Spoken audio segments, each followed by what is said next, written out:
¿Qué tal? ¿Cómo estás? Muchas gracias por acompañarnos una semana más con esto que es Enlace Internacional, una propuesta en coproducción entre Canal Acequia y Señal UL, que es el canal de la Universidad Nacional de Cuyo. Mi nombre es Augusto Grilli Fox y con Laura Prudencio durante esta hora vamos a estar trabajando los principales temas en materia internacional. Gracias por acompañarnos cada semana. Vamos a repasar en el siguiente tape los temas que vamos a tratar en este Enlace Internacional.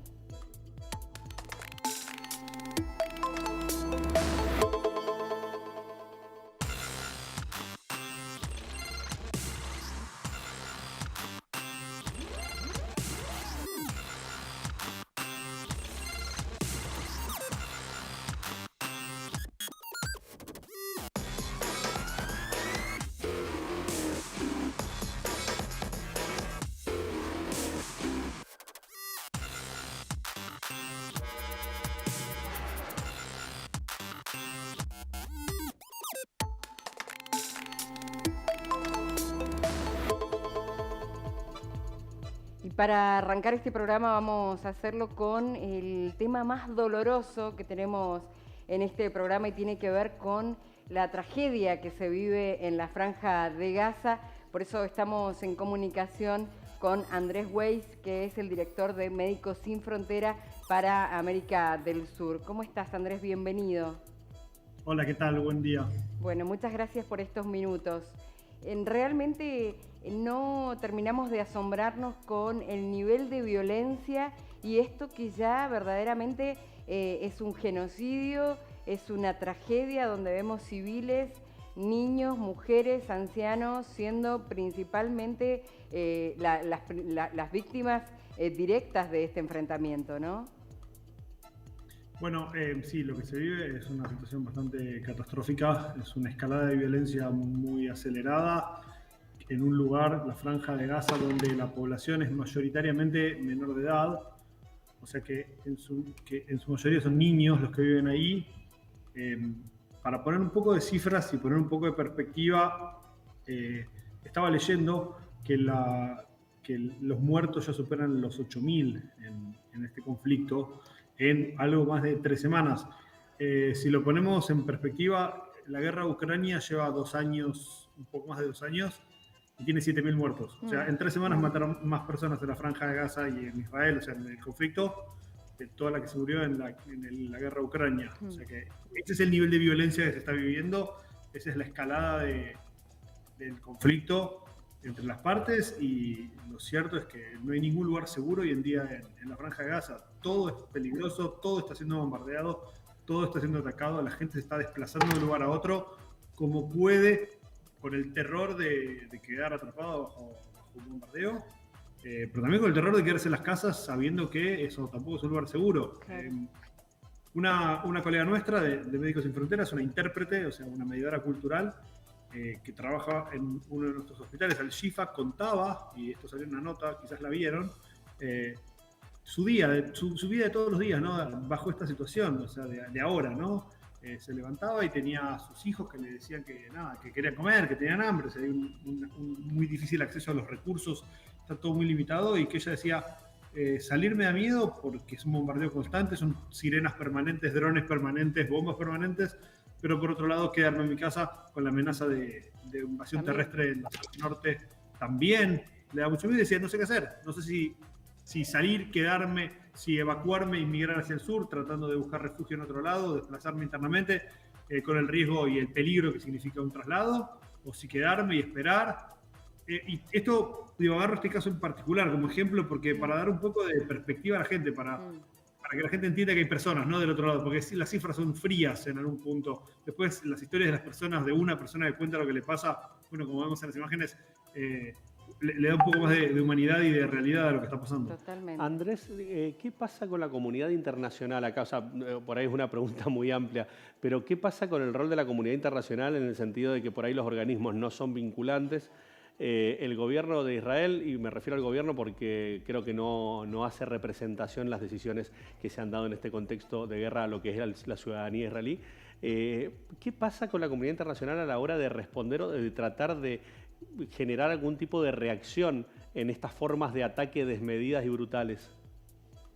Bueno, en primer lugar, por un lado, estoy de acuerdo con la visión esta, ¿no? Digo, la guerra o el conflicto es entre el gobierno de Israel y lo que ellos consideran una agrupación enemiga, y no es entre la comunidad israelí en el mundo, ¿no? Entonces, me parece que esto es interesante. Digo, yo también, para mí también esto es así. Entonces, es un poco despegar un poco el rol de las personas civiles, que es lo que también estamos tratando un poco de hacer nosotros, ¿no? Entonces, nosotros como organización estamos interesados en las víctimas del conflicto más que en el conflicto en sí. Somos neutrales frente al conflicto.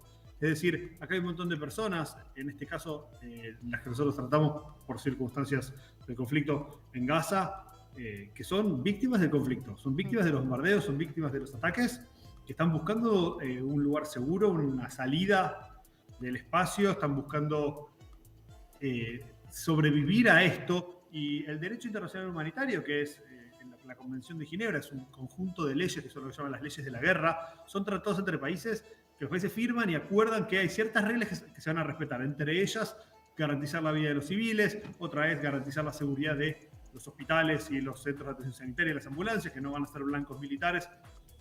Esto no se está respetando, y entonces acá es donde hay un llamado de la comunidad internacional en general, de Médicos Sin Fronteras en particular, y también de otras organizaciones, a detener el baño de sangre, detener la matanza indiscriminada de civiles, que, como dije antes, son en su mayoría niños y que son simplemente víctimas de este conflicto. No son responsables, no son enemigos, no son beligerantes, sino que son los que quedaron en el medio. Entonces, lo que se pide acá es que dejen de atacarlos, que les permitan una salida segura, un corredor humanitario para poder salir, o lo que sea en las circunstancias que hay, para que no estén sometidos a este ataque, y que además los lugares de atención sean protegidos. Ahora, los que definen esto no son los organismos internacionales, no es Médicos Sin Fronteras claramente como organización privada, pero ni siquiera tampoco es las Naciones Unidas, sino que es una decisión entre los distintos países que son soberanos. Entonces, los territorios soberanos de los países son manejados por los mismos países, y son ellos los que tienen que disponer y hacer acuerdos entre las partes para poder disponer de estos espacios para que la gente salga. Lo mismo con los pasos fronterizos. Se abrió el paso fronterizo al sur de la Franja de Gaza, en una localidad que se llama Rafah, es la frontera entre la Franja de Gaza y Egipto, donde empezaron nuevamente a entrar suministros hace hoy 6 días. Esto es una buena noticia chiquita, porque si pensamos en las dimensiones de todo, hasta hace 3 semanas, cuando empezó el conflicto, el 7 de octubre, en la Franja de Gaza entraban en promedio unos 300 camiones por día. La Franja de Gaza está sitiada desde hace 16 años, entonces todo lo que entra y sale está sumamente controlado, tanto la gente como los insumos y los bienes. Entonces, todos los días entraban unos 300 camiones con lo básico, ¿no? Con alimentos, con agua, con medicamentos, con los materiales primarios para la vida de las personas. Bueno, esto se detuvo, ¿no? Durante más de 2 semanas se detuvo.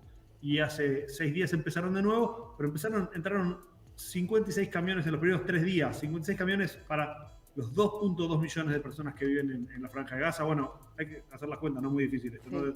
Para darse cuenta de que claramente es insuficiente, y sigue siendo insuficiente. La capacidad de enviar cosas está muy limitada. El paso fronterizo acá en Rafah funciona, abre la frontera por unas horas al día, las colas son interminables de los camiones que tratan de llevar cosas, así que todavía está siendo muy, muy, muy restringida la respuesta, porque está siendo muy difícil el acceso.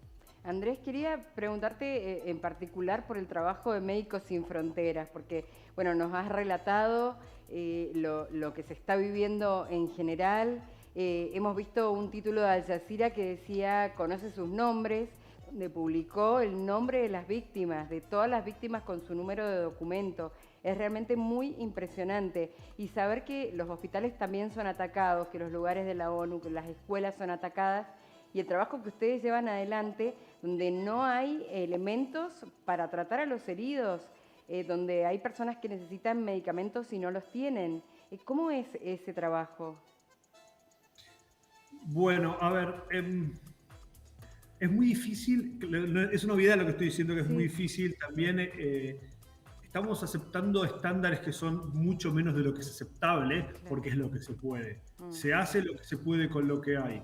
es lo que uno querría, no de ninguna manera. Bueno, obviamente uno no querría el conflicto, pero más allá de eso, digo, uno querría poder trabajar bajo otras circunstancias, uno querría poder garantizar mínimos de cuidado y mínimos de calidad en la respuesta. No necesariamente se puede. El bloqueo hizo que empiece a haber una escasez primero de electricidad, o sea, se cortó la luz, y después empezó a haber escasez de combustible, los generadores de los hospitales empezaron a funcionar al mínimo, empezó a haber una respuesta selectiva, es decir, se empezó a elegir a quién tratar y a quién no, lo que es una cosa terrible. Imagínense una situación así de un bombardeo en medio de una guerra, decir a vos te trato, a vos no te trato, es una cosa muy difícil. La elección empezó también a tener que ver con qué disponibilidad de recursos había, porque no todo el mundo tenía las mismas patologías y había lo que había y no había lo que no había, y había que decidir a quién tratar en función de lo que estaba disponible. Una de las cosas que es más difícil conseguir y que no están pudiendo hacer entrar ni siquiera ahora que volvió a abrir la frontera parcialmente, son anestésicos por cuestiones legales y técnicas que tienen que ver con cuestiones de farmacéuticas que ni siquiera yo manejo con mucho detalle, pero digo, está muy difícil el ingreso de anestésicos. La semana pasada circuló un video de un hospital de Médicos Sin Fronteras donde le amputaban un pie a un niño de 9 años con las analgesias que se pueden conseguir en una farmacia. O sea, una cosa terriblemente cruenta. Y eso para poner un poco en dimensión de lo que está pasando y cómo se está respondiendo. Entonces, las condiciones de trabajo son esas. Lo que sí puedo decir es que Médicos Sin Fronteras en ningún momento dejó de funcionar, en ningún momento dejó de operar, en ningún momento dejó de tratar pacientes, siempre obviamente bajo estas circunstancias tan complicadas. Lo que sí nos pasó a nosotros como organización, y un poco le pasó a todo el mundo, es la descoordinación, porque con la falta de electricidad viene la dificultad de las comunicaciones, y esto hace que la coordinación de la respuesta sea muy difícil y un poco cada uno empezó a hacer lo que pudo, como pudo, descoordinado. Entonces se responde como se puede. Esto es un pico agudo de la crisis. Entonces ahora es cirugía de guerra, quemados. O sea, cuando hay bombardeos, lo que más se ven son fracturas y quemaduras. ¿Por qué? Por las quirlas, los pedazos de municiones militares que vuelan por el aire, más los pedazos de infraestructura, de mampostería, edificios, paredes, etcétera, que caen. Entonces hay muchas fracturas, hay muchas quemaduras, hay muchos golpes. Esto es lo primero, es la respuesta aguda de una emergencia de este tipo. Todo lo demás viene después. Pero también, aparte de esto, hay un montón de gente que estaba bajo tratamiento y que ahora está bajo tratamiento bajo el bombardeo. Gente que tiene, no sé, que hace diálisis, gente que tiene diabéticos, presión, Claro, todo esto y toda esta gente también obviamente queda muy rezagada y muy detenida en sus tratamientos, lo que obviamente es otro tipo de problemas. Bueno, ¿cómo se responde? Bueno, ven las imágenes, imagínense que no es que uno elige cómo responder, uno hace lo que puede con lo que hay, cómo se puede. Andrés, desde tu lugar, tanto como profesional como humano, ¿cuál es el mensaje que transmitís? ¿Qué es lo que planteás? ¿Qué es lo que sugerís en base a esto que se está viviendo en este conflicto? A ver, mi mensaje o el mensaje que tenemos nosotros como organización es: hay que proteger a las víctimas civiles, hay que proteger a los civiles de que no sean víctimas o que no sean atacados por un conflicto militar, que no tienen la culpa, no tienen nada que ver y que son simplemente el resultado o los que se ve la peor parte de este conflicto. Entonces, protejan a los civiles, hay que detener el baño de sangre, hay que permitir que la gente salga del conflicto y hay que dejar de bombardear hospitales. O sea, los hospitales tienen que seguir siendo lugares protegidos, donde la gente sabe que va a ir y no le va a pasar nada. Te pregunto puntualmente por los rehenes israelíes en manos de Hamás. ¿Se han visto algunas imágenes donde algunas de esas personas heridas fueron atendidos? ¿Son atendidos en los mismos hospitales que se atiende el resto de la gente? ¿Tienen algunos lugares secretos donde los están atendiendo? Nosotros como organización somos imparciales frente a las víctimas. Viene una persona que está herida, que necesita atención y es atendida. A mí no me importa de qué color, de qué religión, de qué grupo, qué creencias tiene, qué color de pelo, qué color de ojos. Digo, a mí me da lo mismo, para mí es una persona que necesita atención médica. Digo, esto es el juramento hipocrático, este es el principio de la medicina y funciona así. Digo, no, de vuelta, somos neutrales al conflicto. Es decir, lo decía para saber si se los había visto a los rehenes, por lo menos rodeados de los soldados de Hamás en alguno de estos ámbitos de salud para ser atendidos, porque muchos de ellos en las imágenes se los veía que estaban heridos. Mira, te voy a dar una foto de lo que pasó la semana pasada y que esto empeoró, para un poco tratar de dimensionar cómo funciona esto. El hospital Al-Shifa, que es el hospital de Médicos Sin Fronteras en la ciudad de Gaza, es un hospital con 700 camas. 700 camas es más grande que un hospital público en Argentina. Una barbaridad. Es un hospital muy, muy grande. Este hospital tenía, hasta la semana pasada, o sea, antes de que empiecen los bombardeos en el campo de refugiados, más de 3.000 personas ingresadas. Esto quiere decir que son más de 4 personas por campo, ¿sí? Para tomar un poco de dimensión. Y además de esto había un par de decenas de miles de personas que estaban buscando refugio en el hospital porque sentían que ahí no los iban a bombardear. Como podrás imaginar, un poco para dar foto, dentro de todo este mar de gente, de las cuales todo el mundo está desesperado, es una situación de muchísimo estrés.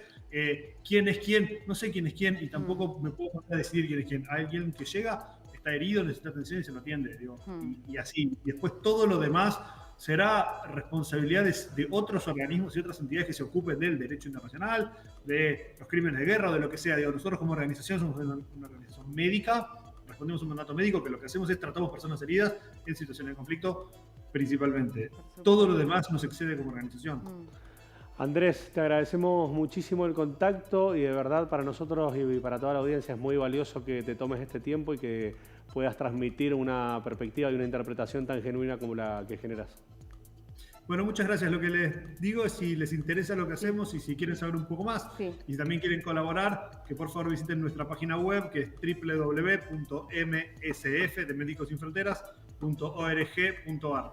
Muchísimas gracias, Andrés. Perfecto. Ahí pueden ver en el Zócalo nuevamente la página para poder generar algún tipo de colaboración y también para poder indagar y profundizar sobre lo que es la gestión y la obra de Médicos Sin Fronteras. Y además de lo que está pasando en la Franja de Gaza, porque hay publicaciones permanentes de lo que está ocurriendo desde la visión, como decía Andrés, de médicos que atienden a todos por igual y donde el drama, sin duda, de todo esto, y lo digo personalmente, me parece que tiene que ver con los civiles, pero específicamente con los niños, las atrocidades que se están cometiendo con menores como no se ha cometido en ninguna otra guerra hasta ahora, por lo menos en la época contemporánea. Él mencionaba Ucrania, la cantidad de muertos que se han producido, lamentable, también la pérdida de vidas, pero bueno, el porcentaje aquí en la Franja de Palestina es prácticamente el 50% de las víctimas son menores de edad y no solo chicos que caminan, bebés también que mueren por los ataques permanentes. Es complejísima la situación de un conflicto que la verdad que nos tiene perplejos en el sentido de la escalada que se ha suscitado y también cuestionando un poco el rol de distintos estados, de distintos organismos en el sentido de no apelar a las partes a priorizar la vida de los civiles. Lo vamos a seguir en lo inmediato y tampoco se avisora en que vaya a ser un conflicto corto, así que vamos a estar trabajándolo con vos y para vos. Vamos a hacer un corte y enseguida venimos con más Enlace Internacional.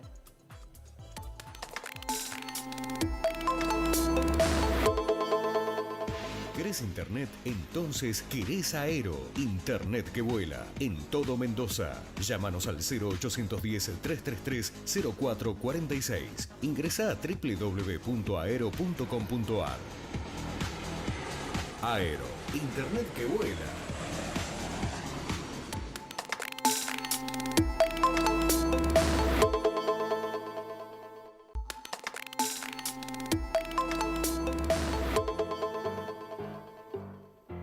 Nuevo bloque en Enlace Internacional. Vamos a viajar a Panamá para ver qué está pasando con las protestas de la población en las calles.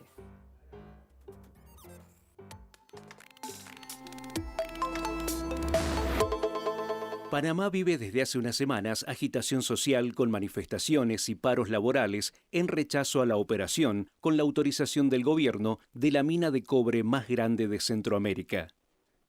Y es que en menos de 24 horas, el Congreso aprobó una ley que selló el acuerdo firmado entre First Quantum Minerals y el gobierno, ley que fue promulgada inmediatamente por Laurentino Cortizo, el presidente de Panamá.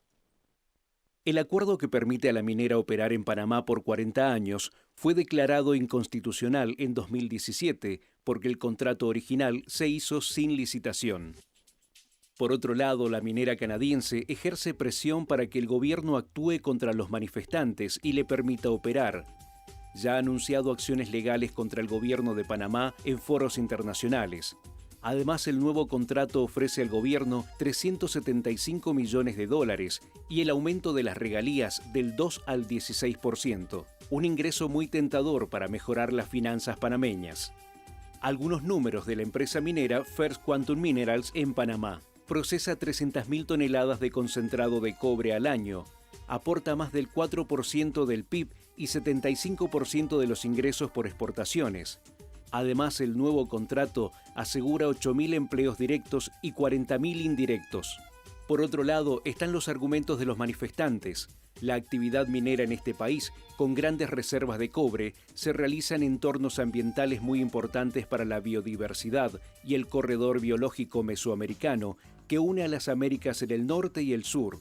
Panamá tiene 115 concesiones mineras en un país con 75.517 kilómetros cuadrados, tan pequeño que puede cruzarse en una hora conduciendo de costa a costa. El gobierno no controla a las empresas y el desarrollo económico no llega a las comunidades. Por el contrario, la comunidad en general denuncia hechos de corrupción con pagos a funcionarios del gobierno para mirar a otro lado.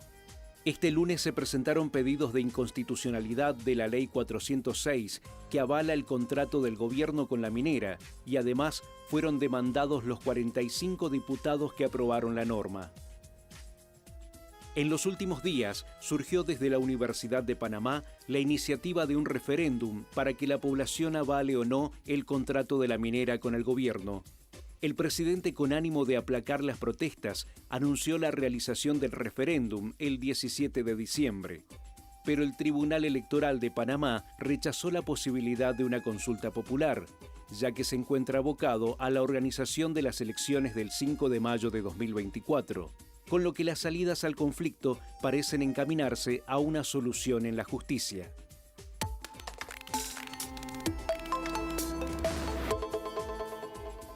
Para poder interpretar en profundidad y conocer el detalle en primera persona, vamos a generar una nota, una entrevista con Yadira Pino. Ella es docente, activista en derechos humanos, radicada en Panamá. ¿Cómo te va, Yadira? Buenas tardes. Bienvenida. Gracias, buenas tardes, gracias por la invitación. Efectivamente, pues esta nota que ustedes acaban de compartir expresa bastante la parte legal y toda la acción del gobierno. Pero nos encontramos muy preocupadas porque es una situación que tiene al país en una angustia, en una preocupación muy grande, pero hay un cansancio, hay ya un hasteo de la población del tema de los escándalos de corrupción, y esto ha llevado a la población precisamente a eso, a estar en las calles de manera indefinida, precisamente porque el Estado de Derecho que creíamos tener, ya no se soporta más, porque en realidad no es un Estado de Derecho. Yadira, lo que tiene que ver con la historia de esto, porque bueno, nos enteramos ahora por las noticias que hay protestas hace poco más de una semana, como decíamos, pero este problema de la gente protestando y quejándose contra la minería y con respuestas mentirosas, si se quiere, de los distintos gobiernos que han seguido adelante a pesar de eso históricamente. Varias administraciones desde la década del 90 hasta la fecha vinieron permitiendo, siendo la representación del Estado, permitieron que estas empresas pudieran funcionar de manera ilegal. Entonces, mucha de esta información se mantuvo hasta un buen tiempo prácticamente sin dar a conocer por parte de la población, hasta que por fin esto se difunde, se comparte masivamente, e incluso hay algo inédito. Aparte de las imágenes que se observan de una represión que es una represión brutal, sobre todo en áreas como la capital, en el área céntrica, el área de Veraguas, que es donde nos encontramos nosotros, hay un uso excesivo de la fuerza de las unidades antidisturbios o antimotines. El país ha invertido desde el 2019, esta actual administración del señor Cortizo ha invertido más de 15 millones de dólares en compra de estas municiones, de estos accesorios o insumos para reprimir al pueblo, tantos millones que pudieran haber sido utilizados para tantos problemas que hay en el país. Entonces, eso de que tenemos un canal y que, bueno, tenemos una de las maravillas del mundo y todo lo demás, realmente no se refleja en la condición social de la población, y por eso es que la población está en las calles, además de defender el ambiente, además de defender este derecho, es como un derecho inalienable, ¿no? Un derecho irrenunciable, razón por la cual desde el momento en que el presidente anuncia pues, esta consulta popular, nadie creyó en esto y se rechazó de inmediato porque ya pues, la consulta popular está en las calles. Ya el pueblo dijo no a la minería, no se quiere ningún tipo de, digamos, actividad extractivista en nuestro país, porque jugamos un papel muy importante, sí, en el corredor biológico mesoamericano, porque efectivamente tenemos una gran cantidad de cuencas hídricas,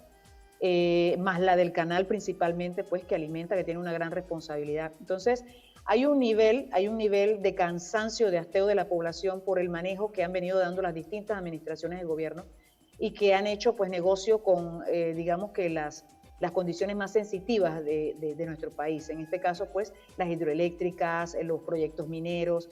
Entonces, ya no hay que esperar ni creer que realmente no va a haber un impacto negativo en la población y para el futuro. Y por eso es que el rechazo de jóvenes es increíble, es inédito realmente la cantidad de jóvenes que hay en las calles, que se ha abocado desde su propia originalidad de cómo ellos pueden hacer sus protestas, haciendo sus propias pancartas, con su música, bueno, concentrarse entre ellos mismos y hablar.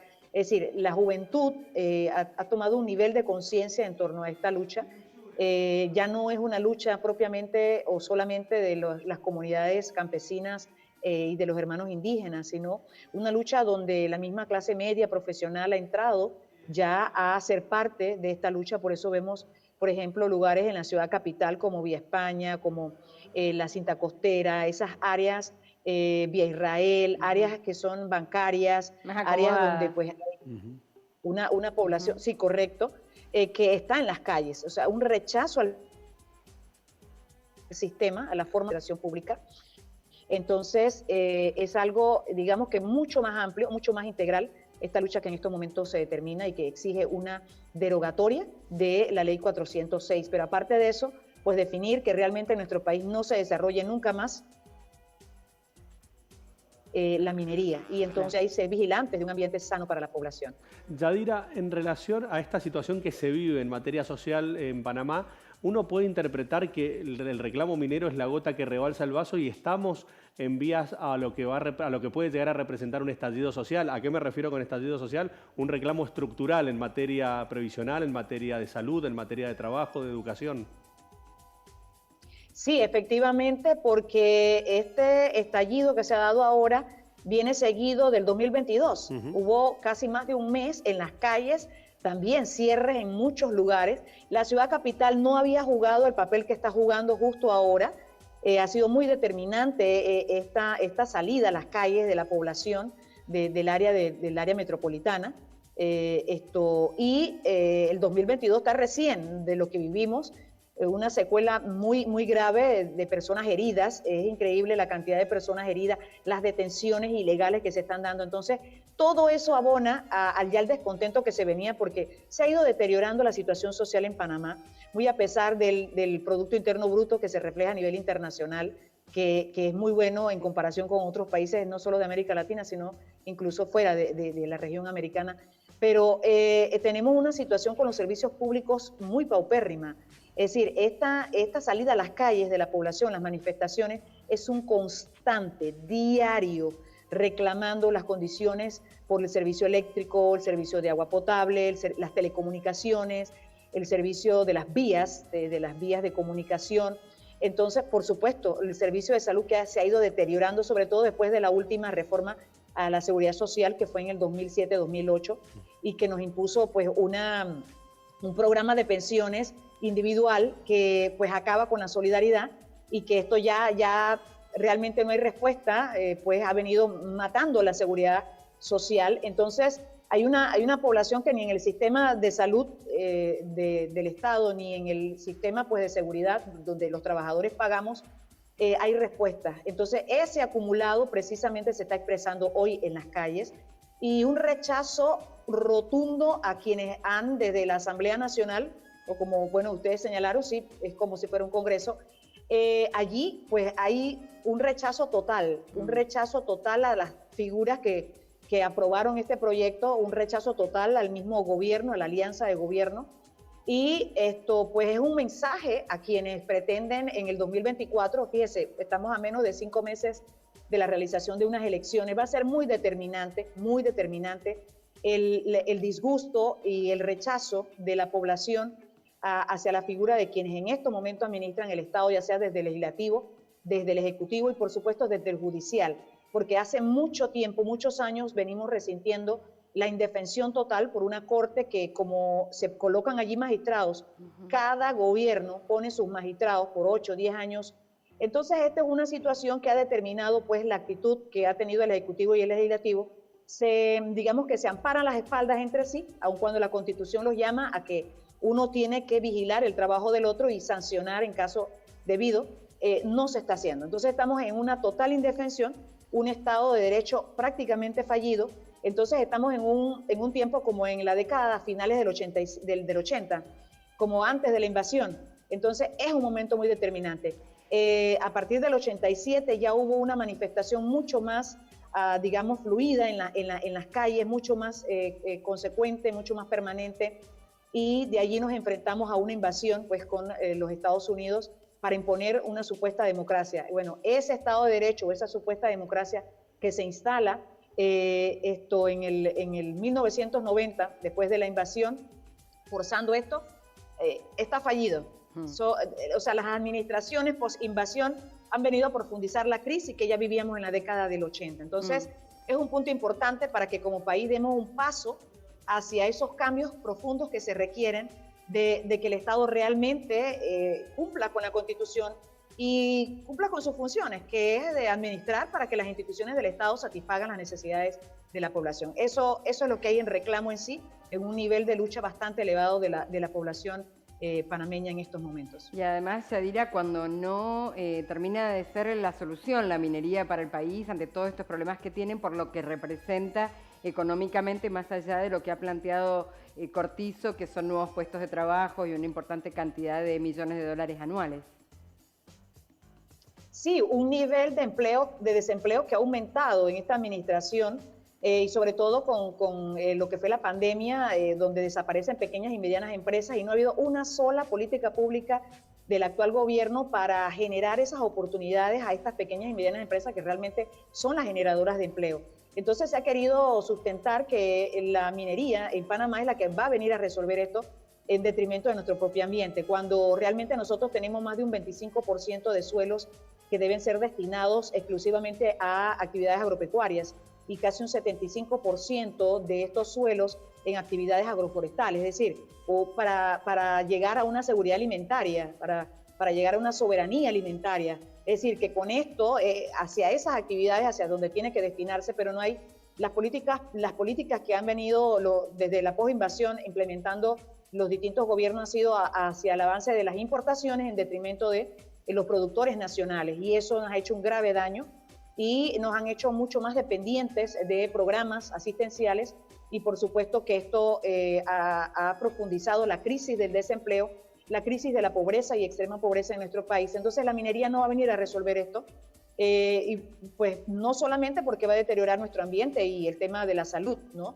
sino también por el daño que va a causar a nivel de la región de América, sobre todo América Central, que es la conexión más directa por el corredor biológico mesoamericano. Entonces, hay otras actividades económicas que precisamente pueden ser un gran, digamos, una gran inyección para que la economía panameña pueda revitalizarse, pueda recuperarse y de esa manera crear fuentes de empleo. Pero estos gobiernos, digamos que bastante parasitistas en el pensamiento de la administración pública, porque no quieren pensar, no quieren crear o innovar en la forma en cómo el Estado puede nuevamente ejercer una función de generar esos espacios de inversión, de generar esos espacios de producción que le permitan al Estado pues tener un ingreso más que el que hasta ahora se ha tenido, que ha sido simplemente rentista. Entonces estamos llegando a esa finalización de esta forma de administrar el Estado y que requiere entonces de que realmente podamos construir un Estado de derecho. Y fíjese lo que decimos, un Estado de derecho, no estamos hablando pues de otros sistemas que a veces se hablan en nuestro país. Un Estado de derecho donde los derechos humanos se respeten y donde el Estado funcione, porque el Estado es funcional, pero se requiere que esto favorezca lo que está por constitución, lo que está, las funciones definidas en cada órgano de gobierno del Estado, y dejar de favorecer las transnacionales, porque eso es lo que ha sucedido. Panamá se ha convertido en uno de los países que más ha favorecido pues, en Centroamérica estas transnacionales que nos han venido a ahogar y nos tienen en este estallido social de este momento. Muchísimas Yadira, gracias. muchísimas Yadira. gracias. Muchas gracias por el contacto. A la brevedad vamos a estar en contacto nuevamente para poder actualizarlo. Gracias a ustedes. Muy amable. Hablábamos con Yadira Pino, activista en derechos humanos, docente, bueno, que nos dio una perspectiva sobre la realidad político-social que se está viviendo en Panamá, pero ella justamente hacía referencia a la situación en materia de ambiente. Y para esto tenemos una vez más a nuestro amigo, podemos decir, Manuel Verdaguer, licenciado en Gestión Ambiental, para poder trabajar y ver cómo repercute esto y de qué se trata. ¿Cómo te va, Manuel? Buenas tardes. ¿Qué tal, Augusto? ¿Qué tal, estás? Laura? ¿Cómo estás? Bienvenido. Bueno, muchas gracias. Bueno, respecto al impacto que produce, primero tenemos que tener en cuenta las licencias sociales y la licencia ambiental. La licencia social no la estaría supliendo hoy en día porque la misma comunidad no quiere y ha salido a manifestarse, ¿sí? Pero bueno, vamos a ver ahora unos videos en los cuales nos van a ir mostrando las etapas de todo lo que es la producción respecto a la minería. Bueno, ahí estamos viendo todo el impacto social que ha producido, una conmoción en toda la comunidad, y vamos a ver ahora cómo se extrae todo el material, toda la roca, ¿sí? Ese es un proyecto minero de cobre en el cual pueden ver la dimensión de los camiones, pueden ver cómo se saca esa piedra, que digamos esa roca, denominada roca, en verdad no piedra, se lleva por cinta, se va triturando y luego pasa por esos tornos que le genera un menor tamaño. ¿Sí? Hay que entender que el producto no se encuentra en su totalidad concentrado, sino que está diluido en distintos puntos de la roca. Por eso ahora hemos traído unos muestrarios que vamos a agradecerle al Tommy que me prestó estas muestras. Yo en las te cuales veía se puede con ver. piedras en la mano, dije, Claro, ¿qué pasó acá? Bueno, acá podemos ver la concentración, ¿sí?, de cobre en esta parte de esta roca es también. lo verde, Es lo verde, verdoso. es lo verde. Y podemos ver en las otras partes que encontramos otros productos que van asociados, que ahora para interpretarlo podemos ver otro video en el cual se trabaja con ácido sulfúrico, en el cual por un tema de flotación empiezan a separar esos productos, ¿sí?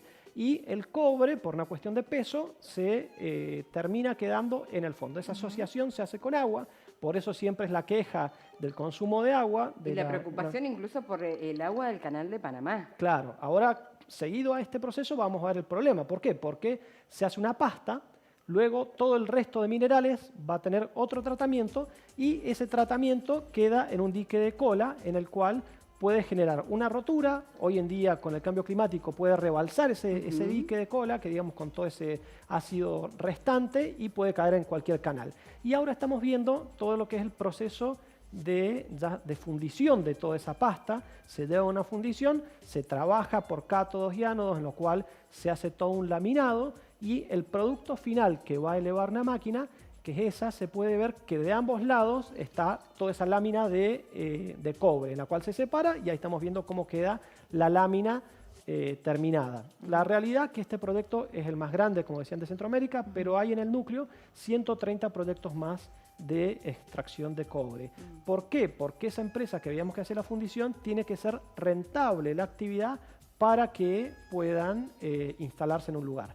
Entonces, si ya quieren instalar la planta de fundición es porque han visto mucho desarrollo en otras partes. Lo que pasa es que, de acuerdo a la ley que aprobaron, y es lo que comienzan las protestas, no se les pide impacto ambiental, por ejemplo. Claro, ese es un grave error, y está teniendo el Estado hoy un grave error. ¿En qué tema? Que el 22 de abril del año 2022 se aprobó el Acuerdo de Escazú, que es para la defensa netamente regional, que es a través del mecanismo de la ONU, pero es netamente regional para lo que es América Latina y el Caribe.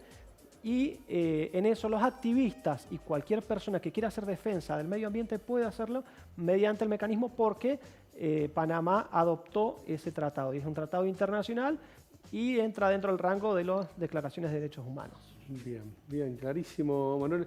En relación a las formas que se han aplicado, ¿cuáles son los riesgos que pueden llegar a darse si llegan a querer seguir avanzando con esto sin este consenso social, justamente? Los riesgos, y bueno, primero es el descontento social que va a producir una gran fuerza de impulsión de evitar este tipo de extractivismo, pero si se avanza sin un procedimiento de evaluación de impacto ambiental es complejo. ¿Por qué? Porque hoy en las evaluaciones no se está teniendo en cuenta la crisis climática. Entonces, si uno tiene por ahí una sobredimensión en alguna precipitación, puede que se dé el rebalse de todos esos líquidos. Además hay que tener en cuenta por ahí las detonaciones. Panamá es un país muy chiquito en superficie, entonces al colocar el ANFO, explotarlo, las voladuras, por ahí hay desplazamiento de animales de la cercanía, pero no es lo mismo que un proyecto en cordillera. En este caso no tiene mucho espacio para poder irse, y además generaría un impacto, si llegase a haber una contaminación por líquidos, un impacto que sería transfronterizo, porque afectaría a otros países también. Pero en lo que es la temática del cobre, se está hoy en día hablando de una electrificación de la economía, porque el cobre se requiere para todo, para lo que es viviendas, para lo que es electrodomésticos, y más que nada en la tendencia que hay de la electromovilidad, junto con el litio. Y hay algunos investigadores que especulan que a partir del año 2030, en sus próximos 25 años, se va a extraer la misma cantidad de lo que se ha extraído de cobre en los 100 años. Por eso está muy vinculado a la parte económica de poder desarrollar estos emprendimientos. Manuel, muchas gracias. Muchas gracias. De nada.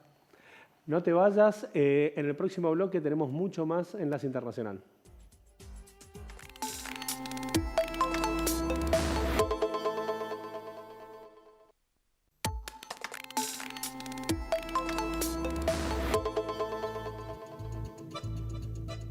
Continuamos con Enlace Internacional. Como te habíamos comentado, queremos trabajar en profundidad la situación que se ha dado en Venezuela. Mucho se habló en su momento en relación a avances de diálogo entre oposición y oficialismo, la intervención del Reino de Noruega como mediador, pero esto ha quedado medio en un limbo en relación al proceso electoral que se llevó de primarias en Venezuela, donde los resultados hace muy poco tiempo han sido rechazados por el gobierno de Nicolás Maduro. Como todas las semanas, estamos en contacto con Ana Vanessa Cárdenas, politóloga, internacionalista, justamente para poder analizar en profundidad qué es lo que representa este proceso electoral que se ha llevado, que ahora está en discusión. ¿Cómo te va, Ana Vanessa? Buenas tardes.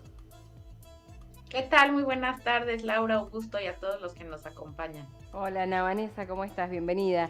Bueno, preguntarte en primera instancia, ¿qué pasó? Porque sabíamos hasta ahora que se había producido estas primarias de la oposición, había una indiscutida ganadora con más del 90% de los votos, con una participación realmente histórica en estos comicios, estas internas, y ahora una nueva decisión del gobierno de Venezuela en contra.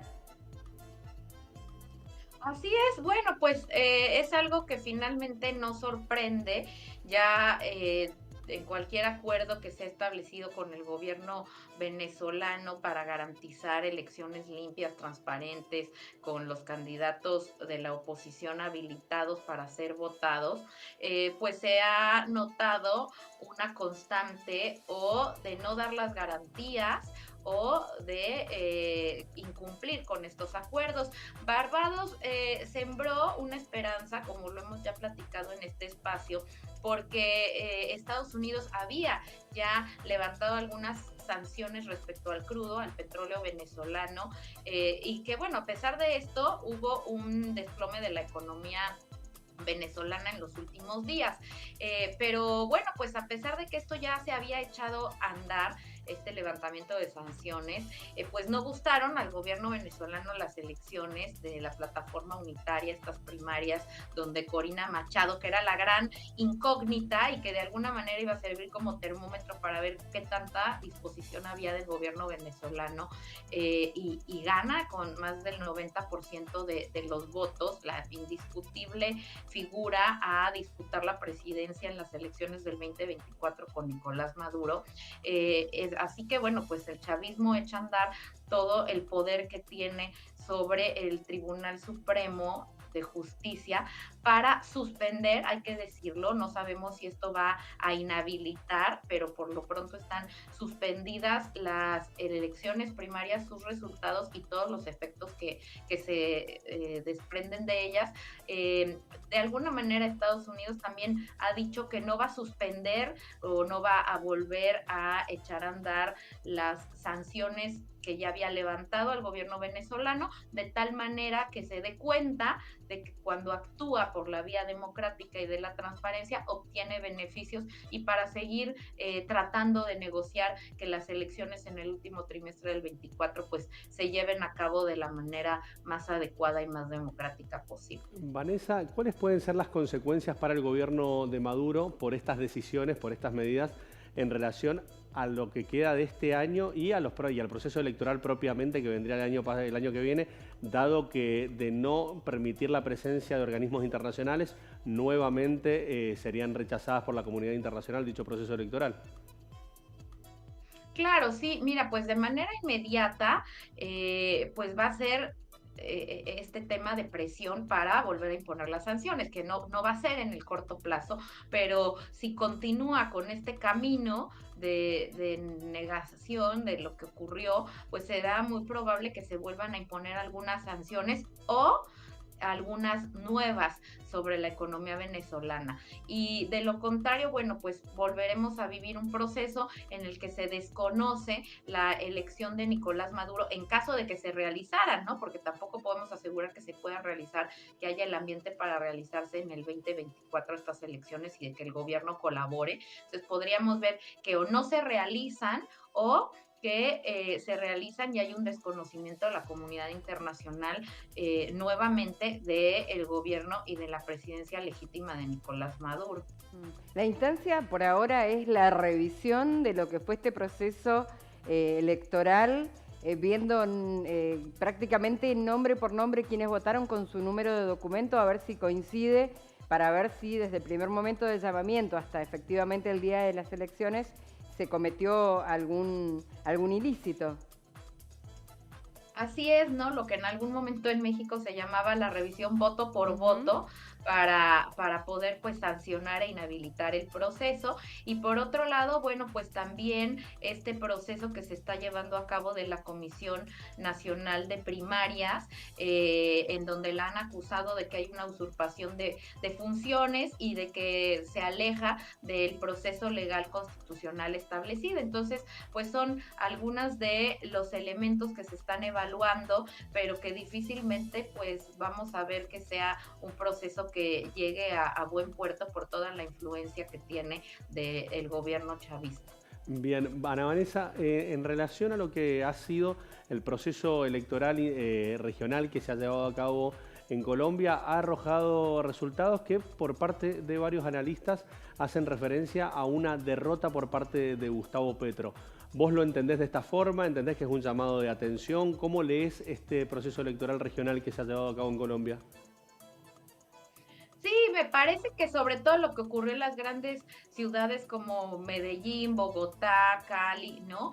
Pues son ejemplos de que la gente está muy cansada de las promesas, que quieren que el gobierno pues ejerza estas reformas que tanto ha prometido y que no ha hecho, y también una respuesta a la grave crisis económica y de inseguridad que se está gestando o que se sigue gestando en Colombia. Desde luego que la oposición en sus campañas pues llamaba a un voto en contra, a un voto de castigo a Petro, y es por eso que sí es importante considerarlo como un llamado de atención y como una pérdida para el pacto histórico de Gustavo Petro, que prometió mucho y que ha podido lograr muy poco, y que una de sus banderas además era el tema anticorrupción, y tuvimos este gran escándalo, ¿no?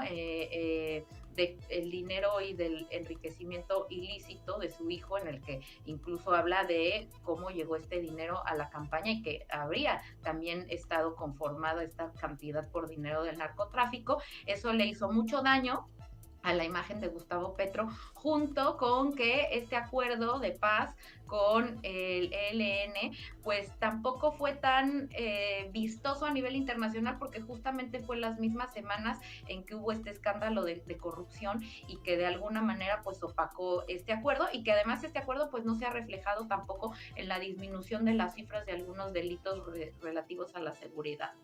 Eso es por un lado lo que tiene que ver con la ciudadanía y con el gobierno que lleva adelante el presidente Petro, pero desde lo político muchos dicen que en este tiempo no ha sabido construir lo que sería el petrismo, que es la parte política, la pata política que lo acompañe y que verdaderamente pueda hacer un cambio de cara a este tipo de elecciones que han sido en este caso regionales. Claro, eso es muy importante también, Laura, porque ha tenido pues cambios de gabinete constantes, ¿no? Y por otro lado, pues no ha sabido tampoco fortalecer esta imagen de una izquierda progresista que realmente pueda ejecutar el programa reformista que prometió, y eso se debe a la falta de consensos y de construcción, como dices, de enlaces y alianzas políticas. Entonces, sí ha sido un gobierno prácticamente paralizado, poco vistoso, y que aquellos indicadores que a la población le importan más, pues se han venido abajo. Y tan es así que, por ejemplo, en Bogotá, pues el pacto histórico ni siquiera es que haya quedado en segundo lugar, ¿no? Se fue hasta el tercero, y tenemos emergencias de candidatos outsiders, como lo es este economista, ¿no? Que surgió también ahí en estos últimos momentos, el candidato Oviedo, y que le ganó gran parte de los votos al pacto histórico de Gustavo Petro, que prometía ser un gobierno de izquierda, que iba a dejar como un cambio y un legado importante en la historia política contemporánea colombiana. Vanessa, en relación a la figura de Francia Márquez, por ahí ha quedado un poco deslucida en relación a la expectativa que generó cuando se ganaron las elecciones.